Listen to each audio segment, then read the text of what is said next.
So ಇದೆಲ್ಲದಕ್ಕೂ ಕೂಡ ಮೂಲ ಕಾರಣ ಏನು? ಕಾಂಗ್ರೆಸ್ ಜೊತೆಗೆ ಅವ್ರು ಗುರುತಿಸಿಕೊಂಡ್ರು, ಅದಕ್ಕೋಸ್ಕರ ಹಿಂಗಾಯ್ತು ಅನ್ನೋದು. ಹಾಗಿದ್ದಾಗ ಏನಾಗಿದ್ದು? ಎಸ್ ಟಿ ಸೋಮಶೇಖರ್ ಮತ್ತು ಶಿವರಾಮ್ ಹೆಬ್ಬಾರ್ ಉಚ್ಚಾಟನೆ ಏನಿದೆ ಅಲ್ಲ, ಈ ವಿಚಾರದಲ್ಲಿ ಕಾಂಗ್ರೆಸ್ ಪಾಲಿಗೆ ರಾಜಕೀಯ ಅಸ್ತ್ರ ಆಗ್ತಾರಾ? ಅದರಲ್ಲಿ ಯಾವ ಅನುಮಾನ ಇಟ್ಕೊಳ್ಳೋಕೆ ಬಿಡಿ, ಅದನ್ನು ಬಳಕೆ ಮಾಡ್ಕೊಳ್ತಾ ಇದೆ. ಬಿಜೆಪಿ ವಿರುದ್ಧ ಹೇಳಿಕೆ ಮೂಲಕ ಕಾಂಗ್ರೆಸ್ಗೆ ಮತ್ತೆ ಶಕ್ತಿ. ಉಚ್ಚಾಟಿತ ಶಾಸಕರಿಬ್ಬರ ಹೆಚ್ಚಿನ ಅನುದಾನ ಮೂಲಕ ಕೈ ಬೆಂಬಲವನ್ನ ಪಡಿಸ್ಕೊಳ್ಳೋದು. ಉಚ್ಚಾಟಿತ ಶಾಸಕರ ಮಾತುಗಳು ಕಾಂಗ್ರೆಸ್ಗೆ ರಾಜಕೀಯ ಅಸ್ತ್ರ. ಕಾಂಗ್ರೆಸ್ಗೆ ಇದರಿಂದ ದೊಡ್ಡ ಮಟ್ಟದಲ್ಲಿ ಲಾಭ ಆಗುತ್ತೆ ಅಂತ ಏನಿಲ್ಲ. ಆ ಶಾಸಕರಿಗೆ ಲಾಭ ಆಗ್ಬೋದು. ಬಿಜೆಪಿ ಮತ್ತು ಕಾಂಗ್ರೆಸ್ನ ನಡುವಿನ ಜಗಳದಿಂದ ಯಶವಂತಪುರ ಮತ್ತು ಯಲ್ಹಾಪುರ ಕ್ಷೇತ್ರಕ್ಕೆ ಮಾತ್ರ ಒಂದಿಷ್ಟು ಹೆಚ್ಚಿನ ಅನುದಾನ ಬರಬಹುದು. ಕಾರಣ ಬಿಜೆಪಿಯ ಮೇಲೆ ಬಿಜೆಪಿ ಉರಿಸಬೇಕು ಅಂತ ಹೇಳಿ ಅವರಿಗೆ ಕ್ಷೇತ್ರಗಳಿಗೆ ಕೊಡುವಂತ ಕೆಲಸ ಆಗ್ಬಹುದೇನೋ.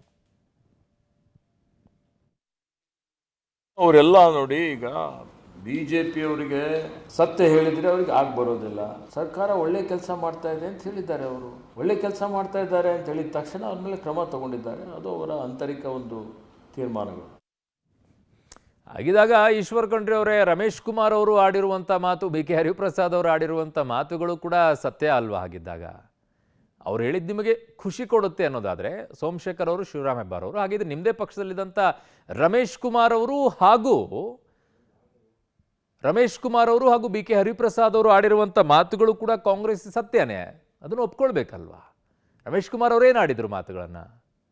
ಯಾರಿಂದ ತಮ್ಮ ತಲೆಮಾರುಗಳವರೆಗೂ ಕೂಡ ಏನು ಬೇಕೋ ಅದನ್ನು ಮಾಡಿ ಇಟ್ಕೊಂಡಿದ್ದೀವಿ ಅಂತ ಹೇಳಿದರು.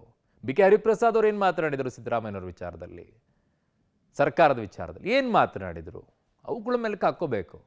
ಅದು ನಿಮಗೆ ಖುಷಿ ಕೊಡುತ್ತೆ ಅನ್ನೋದಾದರೆ ಅದು ಕೂಡ ಖುಷಿನೇ ಕೊಡಬೇಕು. ಬಟ್ ಅದನ್ನು ಒಪ್ಕೊಳ್ಳಲ್ಲ, ಅದೇ ಪರಿಸ್ಥಿತಿ. ಈಗ ಸದ್ಯಕ್ಕಂತೂ ಈ ಬೆಳವಣಿಗೆಗಳು ಈಗ ಕಾಂಗ್ರೆಸ್ನಲ್ಲಿ ಸಮಾಧಾನ ತರ್ತಾ ಇದೆ, ಬಿಜೆಪಿಯಲ್ಲಿ ಹೊಡಿತಾ ಇದೆ. ಬಿಜೆಪಿಯಲ್ಲಿರುವಂಥ 65 ಶಾಸಕರು ಹೊರಟೋಗಿ ಈಗ 62ಕ್ಕೆ ಬಂದು ತಲುಪ್ತಾ ಇದ್ದಾರೆ ಅಂತ ಹೇಳಿ ಒಂದಾದ ನಂತರ ಒಂದು ನಂಬರ್ಸ್ಗಳು ಕಡಿಮೆ ಆಗ್ತಾ ಇದೆ ಬಿಜೆಪಿಯಲ್ಲಿ.